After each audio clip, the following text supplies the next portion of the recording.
Okay, let us see the fourth question. 1B lamma, maths 1B, 4 marks kinda, question number 12, fourth question, right?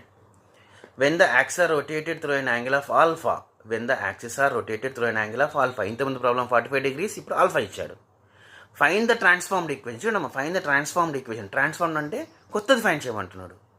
Of x cos alpha plus y sine alpha equal to p. Find the transformed, ఇది very very important అమ్మా. Find the transformed equation of x cos alpha plus y sine alpha equal to p. Transformed అంటున్నాడు. Find the transformed, ఓకేనా? అంటే ఇవి ఇచ్చింది original అన్నమాట, ఇది original, ఓకేనా? సో ఫస్ట్ ఏమనుకుంటాం, గివెన్ యాంగిల్ ఏమిచ్చాడు, angle theta equal to alpha. Given equation ఏంటిది, ఇది ఒరిజినలే కదా. ఒరిజినల్ అంటే స్మాల్ ఎక్స్ స్మాల్ వై అనే రాసుకోవాలి.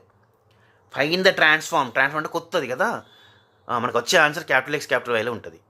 సో ఇది యాజ్ ఇట్ ఈజ్ రాస్తాం, X cos alpha plus y sine alpha equal to p. So ఇక్కడ ట్రాన్స్ఫార్మ్ అన్నాడు కాబట్టి కొత్తవి అంటే ఇక్కడ ఏం చేస్తామంటే ఈ స్మాల్ ఎక్స్ని క్యాపిటల్ ఎక్స్గా మార్చుకోవాలి, స్మాల్ వైని క్యాపిటల్ వైలా మార్చుకోవాలి. ఎలా మార్చుకుంటాం సార్? ఇగో ఈ టేబుల్ ద్వారా. ఈ టేబుల్ ఆల్రెడీ ఇంతమంది చెప్పాం కదా, ఈ table. This table will help us to find convert small x to capital x, ఓకేనా? Capital x to small x అనమాట, ఓకేనా? మరి ఇప్పుడు ఎలా మార్చాలి సార్? ఫైండ్ ద ఏమన్నాడు, ట్రాన్స్ఫార్మ్ అన్నాడు. కొత్తది కదా, కొత్తది అంటే ఇప్పుడు మనం ఏం చేయాలి, ఇట్లా.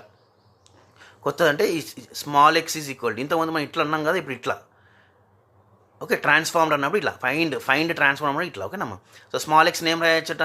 స్మాల్ ఎక్స్ నేమ్ రాయొచ్చు, క్యాపిటల్ ఎక్స్ ఇట్లా multiply. Small x equal to capital x cos theta, minus కాబట్టి minus y sine theta. Small x is equal ఏంటిదమ్మా, మళ్ళీ ఒకసారి capital x cos theta minus y sine theta. Capital x cos theta minus y sine theta. చూడండి ఇక్కడ small x is equal to capital x cos theta minus y sine theta, ఓకేనా? Theta ఎంత ఇచ్చాడు కూడా, alpha. అంటే అలానే ఉంచుతాం మనం. టీటాని ఏం పెడతాం, ఆల్ఫా పెడతాం. Just replace theta by alpha. అంతకుముందు 45, ఇప్పుడు alpha. So small x equal ఏమైందమ్మా ఇక్కడ, capital x cos alpha minus y sine alpha. అలానే మరి వైని చేంజ్ చేసుకోవాలి కదా. అంటే ఇప్పుడు ఏం చేస్తాము, స్మాల్ ఎక్స్ ఉందో అది మూసేస్తాం. మనకు ఇది చూస్తాం, ఈ లైన్ చూడాలి ఇప్పుడు. అంటే వై ఈక్వల్ టు ఏం రాయొచ్చు ఇక్కడ, y equal to x sine theta plus y cos theta. Small y equal to x sine theta plus y cos theta. అదే చూడండి ఇక్కడ, స్మాల్ వై ఈక్వల్ ఏమవుతుందమ్మా, x sine theta plus y cos, capital x sine theta plus y cos theta కదా. మరి theta బదులు ఏం పెట్టాలి, alpha. Alpha, ఓకేనా?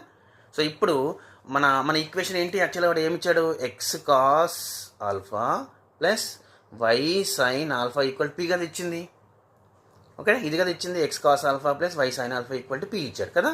ఇప్పుడు ట్రాన్స్ఫార్మ్ చేయమంటాడు. అంటే ఏం చేస్తాం మనం ఇప్పుడు, స్మాల్ ఎక్స్ ప్లస్లో ఏం పెట్టాలి, capital x cos alpha minus y sine alpha. ఈ cos alpha as it is. Y sine alpha, y ప్లస్లో ఏం పెట్టాలి, ఇది x sine alpha plus y sine alpha, y cos alpha into మళ్ళీ సైన్ ఆల్ఫా ఆల్రెడీ ఉంది, ఓకేనా? Y ప్లేస్లో ఇది సబ్స్టిట్యూట్ చేయాలి అంతే. Sine alpha equal to p, okay? ఇప్పుడు మనం మల్టిప్లై చేస్తే ఏమొస్తుంది చూడండి, x cos alpha into cos alpha, ఇది కాదు, X cos alpha into cos alpha, x cos square alpha. Next minus y sine alpha into cos alpha minus y sine alpha cos alpha, ఓకేనా? Minus y sine alpha cos alpha అంటే minus y sine alpha cos alpha, right? ఇది అయిపోయింది. Next ఇక్కడ x cos alpha, x sine alpha into sine alpha, x sine square alpha. X sine alpha into sine alpha, x sine square alpha. Y cos alpha into sine alpha plus y sine alpha cos alpha, ఓకేనమ్మా? Right, ఇది equal to p. ఇక్కడ చూస్తే మీకు minus y sine alpha cos alpha plus y sine alpha cos alpha cancel అవుతాయి కదా. ఇక్కడ ఏం common, ఇక్కడ చూడండి ఎక్స్. సో ఎక్స్ కనుక కామన్ తీస్తే మిగిలింది ఏంటిదమ్మా ఇక్కడ, cos square alpha sine square alpha కదా. Cos square alpha plus sine square alpha మనకు తెలుసు. Cos square alpha plus sine square alpha value 1 అమ్మా. ఇది ఆన్సర్ ఎంత, 1. X into 1 x into 1 x equal to p. So this is our answer, x equal to p. So therefore the transformed equation is ఏమవుతాం, మనం equation రాసినప్పుడు capital ఎక్స్ని small ఎక్స్గా రాస్తాం అంతే. So x equal to p, this is our answer. Simple చూడండి, x is equal to p. This is very very simple answer.